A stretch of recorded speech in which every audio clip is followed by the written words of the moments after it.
I've been sick of my little mind gets twisted on things that's happened, you know. But Laney is going to graduate from college, I think, in, this year, May. What was her major? Medicine? No, it wasn't medicine. I think I call it advertising, but that isn't what they call it. Communication, mass communications? Yeah, and being representative companies, you know how they do. I don't know what they call it anyway. Public relations? Public relations, probably, yeah. And you represent them, and that you can make big money in that, you know. And I think she has a good start. Somebody hired her. I forget which one it was. A little company, and they want to keep her because she has a good personality and selling and all. You know? Oh God. We went to, remember Becky, Andre, Rick, and Becky? Yeah. We went to Becky's birthday party. Oh, Did you go to that? I don't remember. I know who they are. Yeah, I thought you might have went to it. It was down at Chileno's down in Bricktown. I might have went, yeah. Yeah. This is that's my son Andrew. Oh my, and he's grown up. And you remember my wife Patty? You've seen her from time to time. Yeah. Oh, yeah. I can't believe how he's grown up. Isn't that something? Good looking kid too. Oh yeah. Remember when we all looked like that? Do I ever? Oh man, well, he is good. What's he doing now? He's still at OU, and he's in that program there, engineering, electrical engineering. That's good to be in, isn't it? Yeah, he's going to be okay. I can't wait. I just hope he doesn't move out of town, you know, for a job. Somebody offering big money somewhere else, huh? But also, he was in this play. He played in the Nutcracker. Oh, at school. At school, yeah. Oh, and he has that bug too. Yeah, the acting bug. Oh, does he? Oh yeah, he's got that. He likes that. He had to dress up in this little tuxedo and everything, and had to get up on stage and do the waltz with another student. Oh yeah. There. And it was a nice production too. It was the Oklahoma City Ballet's production of the Nutcracker. Oh really? Well, that's good. Then. I don't know how he qualified. That's high dollar. Oh yeah. Oh yeah, he did. Well, he's doing good then. Yeah. And making good grades. Real proud of his grades. Well, that's good. It helped that he left the Mount. You know, he went to Mount St. Mary's. Yeah. He left the Mount with 32 credit hours. They are a good school. They're strict, but they're good. Yeah, that's my beautiful wife. Oh yeah, she's pretty. Yes. We went to go see the Thunder. Oh yeah. You and her both made nice looking men. A couple, not men. Ah, thank you. You Thunder, huh? I watch them occasionally. You know. Yeah. Are you a fanatic yet? I am. Well, my daughter is. She used to make me stand up when they come in until, you know, they don't sit down, or they used to not sit down till they won or till they played or something, you know, at the game. Well, at the game, you know. She'd make me stand up here at the TV. She was the fan, I wasn't. But she... Yeah. Let's see here. We went down to his fraternity for a party. Oh, yeah. He's good looking? Yeah. He'll do good then, Mom. I think so. Yeah. I think so. My brother, Billy. You would recognize him without the beard because he used to come over too. That's my older brother, Billy. He used to hang out with us also. Yeah. No, I don't recognize him with that beard. Nah. He looks older than me. Yeah. He's 1 year older than me. Oh, really? Now, that's your son, right? Yep. He's a good looking kid, too. We went down for a fraternity party, and it was Dad's Day, so he invited me. Oh, at OU. Yeah. And talk about a fan. Well, he's a Sooner fan all the way. I mean, he's fanatical about it even. Yeah. You know. Well, that's good, though. Me, I wasn't that much of a football fan that much. I was back in the Barry Switzer days. Oh, yeah. And since then, I've been fans of the basketball team whenever they do real good. But now, my husband, he wasn't really into football. He would watch it, but he was more into basketball. He liked that best. Mac liked the basketball. Yeah. But everybody else in the family's OU. Oh, yeah. Oh, yeah. You know, in their football and whatever they have going on.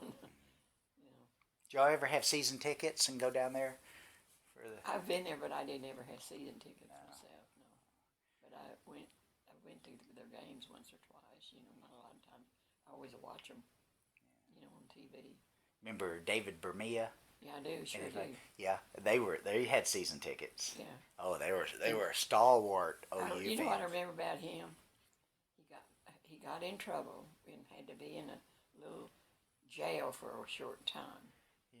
Way back. He might have been even before you knew him. Was it before you even knew him? No, I remember when that But happened. anyway, my kid went with a dad down there, and he said, "Why?" It was something like it's something minor. It wasn't a big deal, you know. He had just some days or weeks or something. And anyway, I remember Larry telling me, he said his dad said, "When you get out of here, and beat the hell out of you," because he got in prison. Yeah. You know, I remember them coming back and saying what he told the kid. Yeah. It was his kid, you know. Yeah. David was a good guy, and you know what? I knew him after he got out and everything. He had children, didn't he? Yeah, wonderful children. They raised a wonderful family. Catholic county.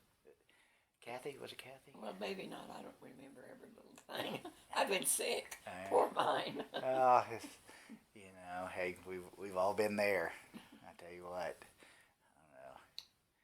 I don't know. Larry's talking about getting ready the center, maybe putting it up for sale. Yeah. And retiring, getting into something else. Yeah, he gets kind of tired of it, you know. Yeah. And they restrict, and they add so much stuff. Some of it's not even useful, but they're strict on you doing it anyway, you know. And the women that's never even been working with children that wants certain things applied, you know. And so they get tired of messing with all of it because you have to do it. If they put it a law, you have to do it. You know, because they're strict. They wouldn't give you your license if you didn't do whatever they tell you to do. You know? Oh yeah. And I think that's why he wants out so much. You know? My sister has always done home daycare. Well, even on her, probably. Oh God, yeah. The things she had to do to her kitchen. Yeah. It's just outlandish. Yeah, I know. And see, look what they do to daycares in. You know, same thing, only different. You know. Yeah, that's ridiculous. I guess it's some of the things I started saying maybe it's good.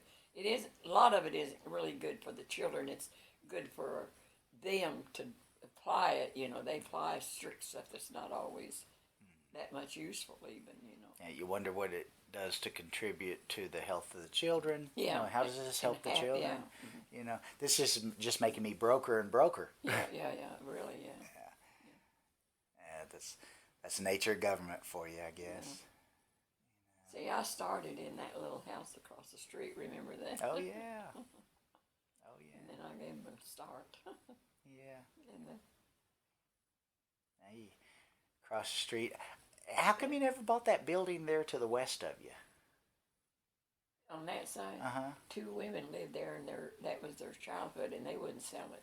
They would today probably, but they wouldn't back then. Really? Their dad, I think, was still alive. They were sisters. They lived there together, two sisters. They never would even, because we talked to them about it, you know. They weren't going to do it. And even we tried at one time to buy that lot, and the bank owned that, and they didn't want to sell that. I probably would today, because it's not. Never got developed. No, never did. No. But they wouldn't sell it way back then in that day, you know. Because we talked to them about it, you know. They had it was a bank up on 29th Street. And I dare say it's even there today, you know. Probably not. You know. But I guess it's going to make it big, but they didn't. That's why they kept it. They're going to put a bank there, you know. Yeah. Moved from 29th, I think, to there on Western. You know. They were probably waiting for you to sell. Well, I remember, and then what? The radio station was there. Yeah. There was a radio station there for and months. And it moved out to 104th. Yeah. Or 134th. Yeah, I never did know exact street, but I know where it is. It's shut down now. That tornado got their antenna. Oh, it did? Yep. They just built it back, though, didn't they? Yeah, I'm sure. Or did did something out. Or put it on the top building downtown or something. Oh, yeah. A lot of them have done that, or building, they got their antenna downtown now. Because that building is one of the tallest structures in the southwest United States now. Really? That Devon Tower. Oh, really? Yep. I've been up in that. Really? Yeah. Did you go for a party on the top floor? Well, we did. What we had to do to get to go up was go to the bar. We wasn't going to eat. Now, if you eat, you could go in, you know. But we could go to the bar, but we wasn't going to eat, so we had to tell them we was going to the bar to get to go up, you know. And I remember remember that, and it was kind of took your breath going up because it's pretty high. Yeah. You know. And it was a group of women, I think, that I was with. Probably, if I remember all of it correctly, you know. But I do remember going up, you know. Really? And we told them, we just wanted to go to the bar. We don't want to eat, and which we didn't, you know, because the food was really expensive, you know. Oh gosh. And so we went to the bar, and we got to go up there. Was that the Petroleum Club? Or that's next door. I don't think it's First National. Don't sound like the Petroleum Club to me. I forget because I've been sick, but I don't remember exactly. But I've never been Devon in there. Tower, wasn't it Devon? Devon Tower. I believe it was Devon Tower. It's the Devon Tower. Yeah. I know the Petroleum Club is next door. Yeah. And I've been there for parties and receptions and stuff like that. It's a nice place. And it's very expensive. Yeah, also. very expensive. Yeah. But the Devon Tower, I mean, that's the party you want to go to, right there. Now, I was going to say that was that come back to me in my mind, the name of that, you know.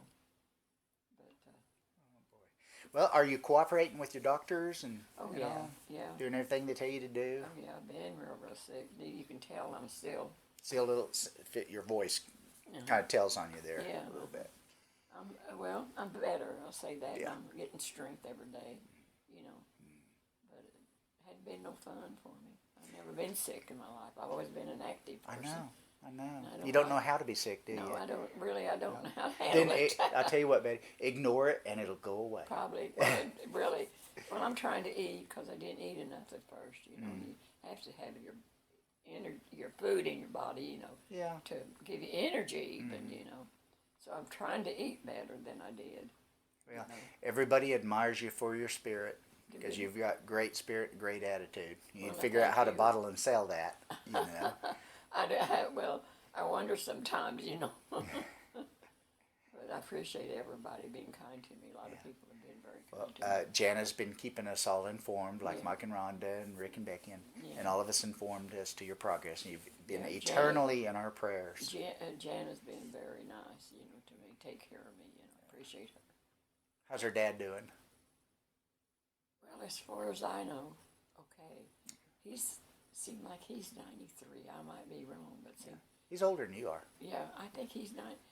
He came over here for something when they have anything here, because he don't get out a lot. You know, his wife is dead and everything. You know, they bring him over here. You know, sometime. Well, he can walk and all that. I don't mean that. I thought he still drove. Well, he probably does, but they bring him, you know, they'll go get him. And sure. Like we're having some kind of birthday party or something for some kid or something, you know.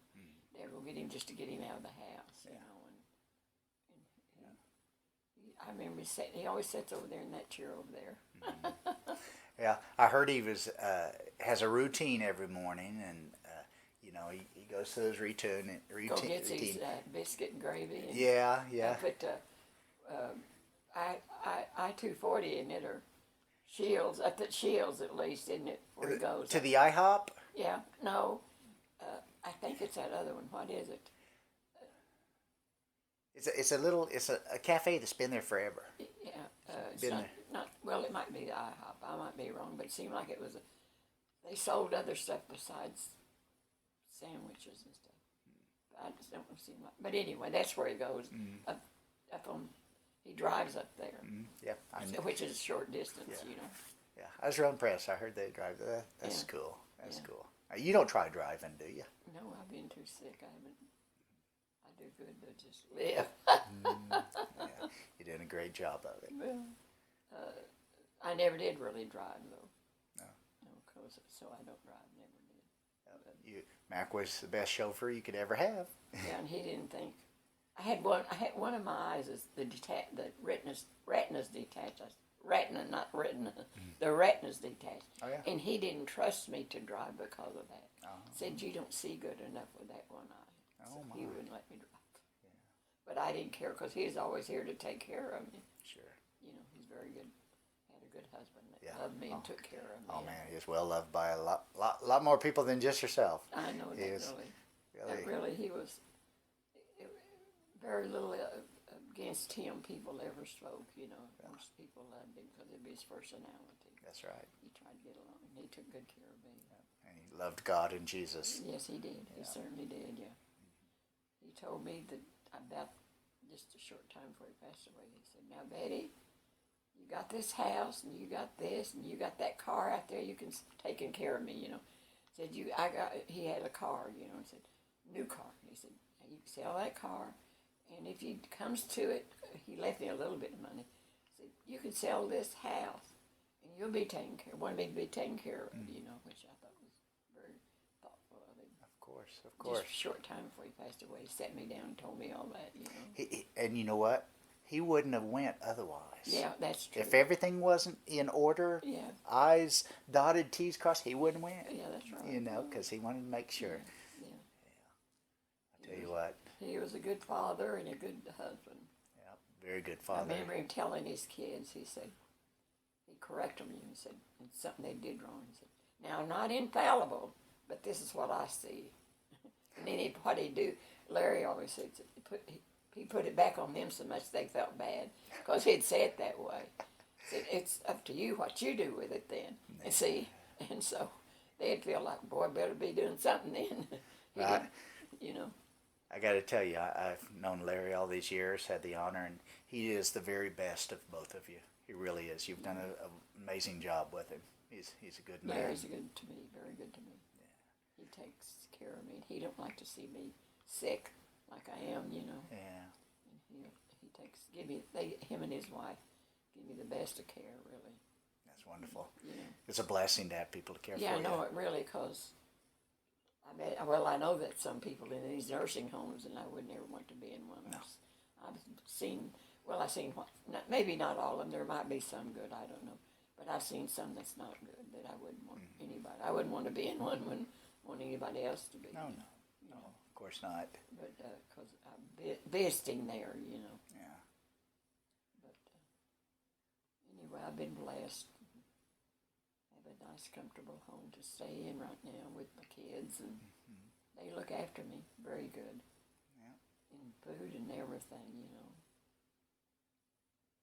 And you've got a grandson that's going to be a famous actor someday.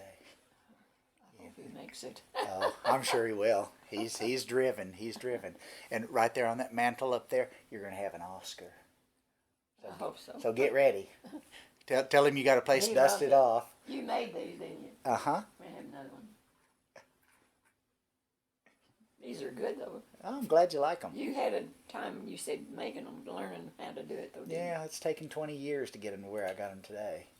But they're still not where I want them to be. Well, they're good. I want them to be that big around. Oh, really? But I just... They don't go that way, huh? No, they just... They're good, though, aren't they? Yeah. I taste that sugar in them. They're good. Yeah. I use the granulated, and I used to sprinkle them with a little powdered sugar, just give them some color. Yeah. But I don't do that anymore. They're very good. Oh, thank you. Kids love them. They're crispy, yeah. Very good. Thank you. You brought me them? Yep. We'll all fight over them. Will you? Oh, man. Well, you just let me know. I'll bring some more. But I've tried to teach people how to make them. Oh, really? And, it's taken me 20 years of patience. And there's this little Filipino lady at the boys' school. Oh, and she said, "I've got to learn how to make those cookies. Oh. I've got to learn how to make them." I said, "Okay, do this. Find you a number 6 melon baller. Find you a cookie sheet with no sides on it, and I'll show you how to do it." So I wrote down the recipe, wrote down every little detail I could think of, told her the exact ingredients for this recipe here, for today's recipe. And I said, freeze the dough and all this kind of stuff. Nah. Oh. She called me 2 or 3 weeks later. She said, "Every weekend I have tried to do this, and I can't do it." Said they either burn to a crisp, or there's just one big cookie on the cookie sheet, or something. She just couldn't do it. I said, "Well, come over." Oh, no, what I did, I made her some dough and froze it. I said, "Take this with you and practice. But do it this way. You can't walk away from them." Oh, I have to do what you say, yeah. Yeah, you cannot walk away from them. You walk away, because I'm telling you that if you went 5 seconds longer than what you needed, it'd be a unit cookie right there on the cookie sheet. Yeah. They're very, very tasty. No, thank you. Very good. But they don't ship well. Oh, they don't? No, they don't. I have a cousin out in California. I wanted to surprise her one Christmas, so I think I made 20 dozen. Oh my God. And put them in this container, nice container, and put foam around it and all this kind of stuff, and shipped them FedEx. Oh, Christmas came and gone, and she never called or anything, which was not like her at all. And so I called her and I said, "Hey, did you get a package at Christmas time?" Said, "Yeah." "What was that?" oh. I said, "Cookies." She said, "There wasn't anything in there that even looked like a cookie." It just in the moving of it turned it all to crumbs. Oh, really? She said, she said, "I tasted it because I knew it was something that you could eat." And she said, "I tasted it." So we just started using them for ice cream sprinkles. Oh, my land. They're very good, though. Yeah, well, thank you. But shipping them made them go apart, huh? Just a little bit of movement. When we go see Patrice's family down in Mexico, I'll make up, 100 dozen or something like that, and where I can carry it. Yeah. 100 dozen is a suitcase size. Yeah, there's a lot, Yeah. And just the bringing them in the airport, putting them up here on the plane, and then carrying it down, and then carrying it into the house, and that, only half of them survive. The other half's nothing but crumbles. Oh. Yeah. And I can't make them down there because it's 8,000 feet in the air. Oh. The altitude. Won't let them cook, huh? 8,000 feet. I didn't know it was that high. Yeah, Mexico City is the Central Plateau, and it's 8,000 feet in the air. We're at like 700 here in Oklahoma, so that makes a difference too. Oh, it would be. The altitude. Yeah, have to take all that into consideration. Well, I never thought of that. I thought you could just make up and go do whatever you wanted to do down there, like you could do here. You know? Well, in the first place, they don't process their flour the same, so I'd have to bring the ingredients from here down to there. The flour is not the same. It doesn't rise at the same level. Doesn't have the same because they eat a lot of flatbread down there and tortillas. I don't even think I've ever seen soda in the grocery store, so you wouldn't be able to get anything that would make it rise. So it's a whole different. Of course, a lot of good food down there, though. Don't get me wrong. Mexican, yeah. Oh, and bakeries down there. The bakeries down there are out of this world. Really? It's just that you don't have what it takes to make those. Those are very good, though. Thank you. Yeah. Well, I hate to cut you short. I've been meaning to come by and see you. Were you at Deaconess at one time? Yes, I was. Yeah. I stopped by Deaconess one time, and I couldn't find anybody to, walk me through. So I didn't want to bother anybody. That's where I got sick at Deaconess. Really? Staff? Maybe. South, you mean? No, Deaconess. Yeah, Deaconess Hospital. Oh, okay. Was there for another reason, and I got really ill while I was there. And so they did surgery on me. Oh, my. And so it turned into something serious. I went in for a minor thing, and because they kept me overnight, minor things. And during that time, I got real, real ill, and they had to do surgery on me. My stomach had moved up. And how do they explain that? I think I was not vomiting, gagging. Oh. Real hard. That made it do it. They said I did it but they couldn't stop me. I was in the hospital. They couldn't stop it, and so it moved my stomach up to twice its size. So to get it to go back down, they had to cut some of it off the bottom of it. So I've been through a lot. It sounds like it, Betty. I have been. Sounds like it. Yeah. Well, you've been in our prayers the entire time. Please know that. Yeah, I've been through a lot with it, but I'm beginning because I got to come home and I was in there a long time, and so I'm doing better and I'm eating and. Do you need anything? You need anything immediately? Or? Do I need anything? No, they